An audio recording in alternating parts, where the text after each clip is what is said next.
Hi. I hope you won't be mad. Please don't be mad. But I've done a little bit of secret, behind the scenes, actually off camera bicycle tinkering. See, I had a little bit of a theory, an idea that I was just a little bit concerned wasn't going to work out the way my head was telling me it was going to.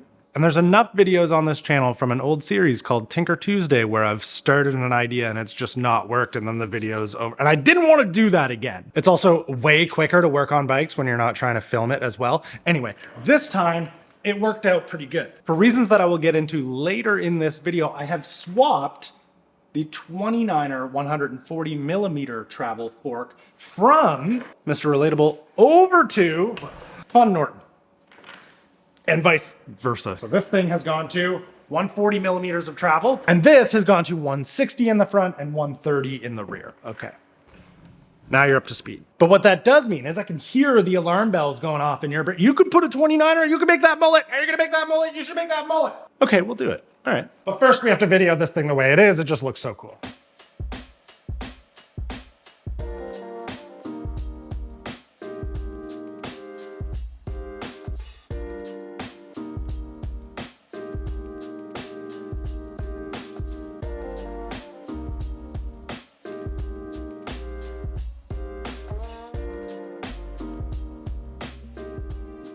This thing, incredibly rad looking, it must be said. Now I'm going to ruin that look by putting a wheel that's bigger on the front. Now, typically, from what I understand anyway, anytime someone does a mullet to a bike, you want to either want to like lower the suspension, or if you're going from a 29er bike to a 650B rear wheel, you want to like swap a flip chip or do something. Like you want some sort of adjustability to try and bring the geometry back to where it originally was. We're not doing any of that. I'm just gonna take this front wheel out and put this one in. And what that's gonna do is raise the front end and slacken the head tube, slacken the seat tube angle, raise the bottom bracket.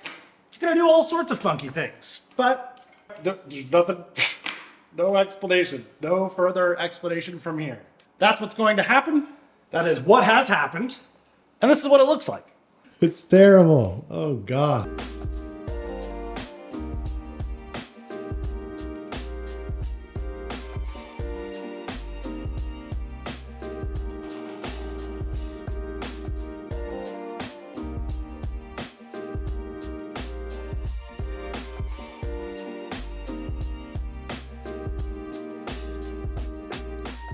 So of course, for engagement in the comments, let me know which one you like the look of better. And now we're gonna go ride it. We're gonna go give it a try. It steers so different. It is completely, well, I mean, I guess I should have expected that. I listed all the things that we're gonna chip, but it's noticeable. Currently, I don't love it, I have to say.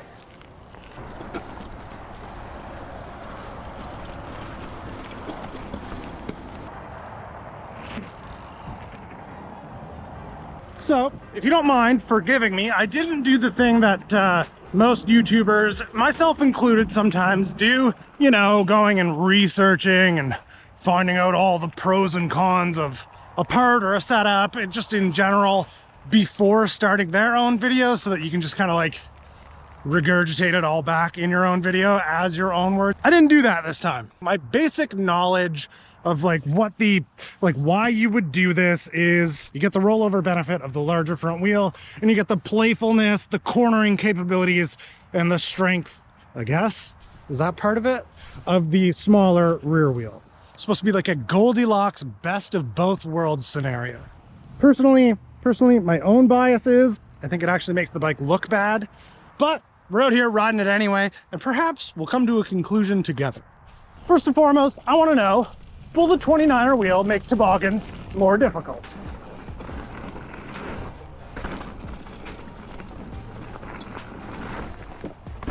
Yes. Yes, it will. Let's try that again. Here we go. Comes a good one. A real good one.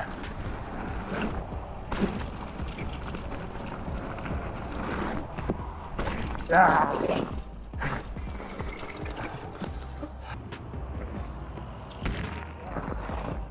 Okay, it does seem that with the big 29er wheel on, the old mullet setup, tricks are still on, but of course, we gotta check the Abubaca. We gotta do the Abubaca test. You know the Abubaca test. Stall on the back wheel, come back in fakey. Will it do it through all this grass? Abubaca up here, come back, that big front wheel should help. All right, here we go. Big mullet Abubaca. Whoop, whoop. We're good. Whoop, whoop. We're good. All right, let's take this big front wheel into the XC trails. All right, into the little cross-country loop in here. Typically the spot where I do the no dab challenge on the heap, but we're on this thing today. So does the no dab challenge still count? Yes, but there's gonna be spots where I'm gonna wanna get off the bike and maybe shoot a couple things. So we'll see, we'll see. This is a pretty good trail to test the merits of the rollover capabilities of the bigger front wheel, where typically I ride this thing, you know, I typically always have this thing with two 650Bs on it. You know, it would have been a really good idea bringing both wheels and doing a lap on each one. See, I didn't even think of that. What a good idea. Be able to do it back to back. We'll do that. We're going to do that, but we're not doing that today. Idiot. Someone did notice that I've been riding around this on the cross-country bike. That's just purely because I'm a little afraid of it without a dropper post. But with a dropper post on this, it's obviously a non-issue. Just so you know. Just so you know, okay?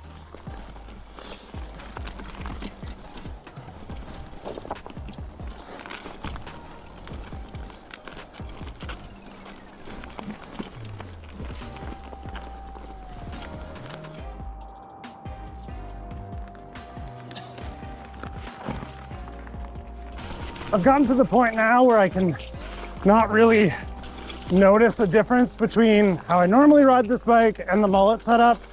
So to try and keep it a little bit fresh, I've been purposely picking some, you know, pretty ill-advised lines, like, oh, there's some bad rocks there, I'll just ride over that. See if there's any benefit. Oh, there's a spot, let's see if I can find a bad line through here. Yeah. So, just wanna see if the front wheel really does help get over stuff, but it's hard to know if I can equate that to the bigger front wheel, or is it like I've just gotten to be a better rider in the last little while.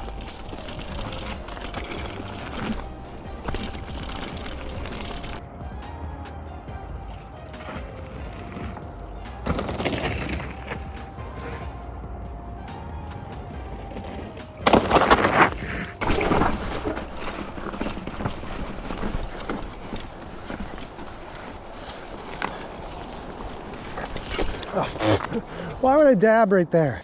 So yeah, we're at the end of the XC loop now. That's the exit. And if you were to ask me, how does the bike feel? My answer would have to be, it feels like my fun version of the Poseidon Norton. Like right at the beginning of the ride, I was like, oh, this is a little bit foreign, kind of bizarre. And then you spend 10, 15 minutes on it, your body just adapts. And yeah, I don't know. I just don't notice a big difference. I might be taking different line choices, who knows, but I feel like if I threw the 650B front wheel on, feel weird for like the first 10-15 minutes. I'd start to get my bearings with it a little bit and I would just adapt to it. I would ride for whatever it is I have with me. So I don't know, that's my experience anyway. Honestly, I think you could probably adapt to any bike that's underneath you. I am gonna do another lap though. XC training after all, you know. So, verdict. I feel pretty indifferent to the difference between the mullet setup and the 650B setup out on the trail. But what I will say is I cannot stand the way this looks. I really, really don't like it. The drive side like looks a little better, but it's just so dorky on the non-drive side.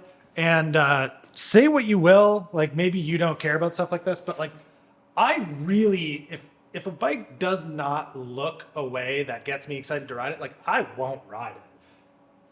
I'm gonna change it back.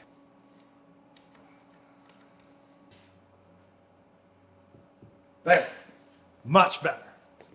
Now, you might be wondering, why did you swap the 650B fork that was on this one over to a bike that actually was a 29er before? And that's a fair question. I appreciate you asking that question. That sort of seems like a fun topic for Welcome to Gear Gab. So it comes down to this, right? My full suspension trail bike, Mr. Relatable, right now has a mechanical gyro on him. And a mechanical gyro needs some space between the lower tabs and the upper tabs here so that it can pull on the detangler. That way it actuates the brake. If you don't have enough space between here, you don't have enough cable pull, and then the detangler just hits the plate and you can't pull any more brake. And that is where I was at with the original 29er fork that was on this bike. The steer tube was about 5 millimeters too short for me to get just the right amount of cable pull, so I needed something a little longer.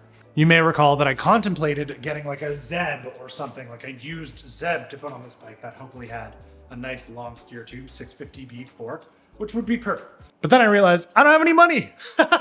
That's not gonna happen. But this RockShox Yari that was on this bike did have more steer tube. So, big brain play, I was like, well, I swapped Mr. Relatable over to 650B, so it can use the 650B fork, we know that. And the 29er fork that's gonna come off is 140 millimeters of travel, but it's 29er. And this fork that's gonna go on is 650B, but 160 millimeters of travel. And we know, as mountain bikers, the general rule of thumb between a 650B fork and a 29er fork in axle to crown is a difference of 20 millimeters. So, I've got 20 more millimeters of travel on this, but it's 650B. I've got 20 millimeters less on the 29er fork, but it's 140. The axle to crown on these should be exactly the same. So if I swap them, the geometries of the bikes should stay, well, their geometries should remain pretty well unaffected.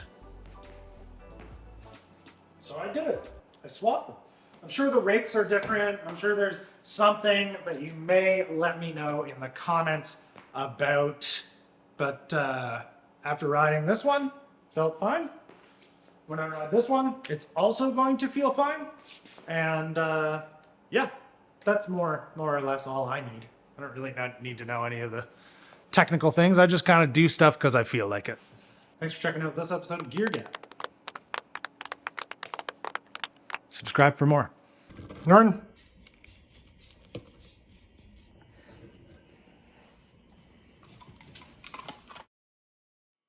All right, end of the video, end of the week. This frame, you know what that means. Eric Cooks. Yes. Today, we'll go down in history as possibly the most underwhelming Eric Cooks episode of the entire Spin Dat vlog. This is toast. This is peanut butter. I'm going to put this peanut butter on this toast. That wouldn't be an Eric Cooks without some hot sauce, would it? I'll do a bite. I'll do a bite with hot sauce. That's okay. I'll tell you what, that's bloody nice. All right, kind of a weird dinner, but I'm on a bit of a time constraint, so don't judge me too hard. I am gonna take the weekend off from editing. I am gonna shoot some stuff this weekend, but I'm not gonna edit it. So 2 days, there's not gonna be an upload. I'll see you Monday.